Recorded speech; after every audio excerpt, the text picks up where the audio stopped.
Well, I mean, from the very beginning, I was thinking of it as a very contemporary story. I mean, it is just the essence of a story who's about a man who's been locked up, incarcerated all his life and gets one chance at freedom.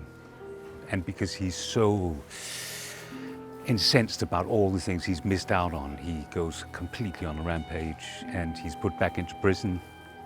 And then he realizes that, you know, you can't seize the world, you can't have everything that you want. It takes such a huge force in terms of orchestra. You need a symphony orchestra, so we were thinking maybe it was something for a ballet company, but I felt very strongly it had to be a contemporary dance company, and Rambert is the strongest contemporary dance company in Britain today, so it felt the obvious place to go.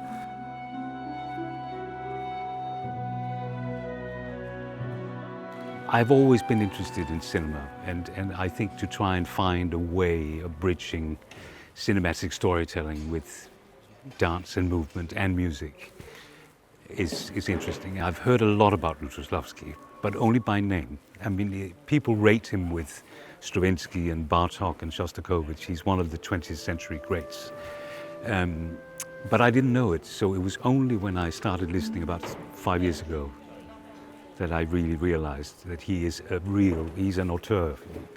I got to know it and I thought it was wonderful. And then I of course thought of the Quay brothers, whom I've known and worked with for a long time, and it felt that that kind of oeuvre of Polish culture in the 1950s and 60s were ideal.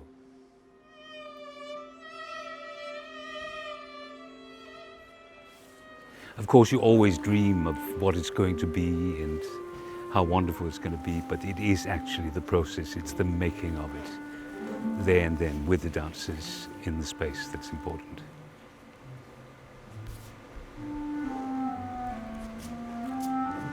It's very exciting to come to Bergen, and it's a great honor to be closing the festival.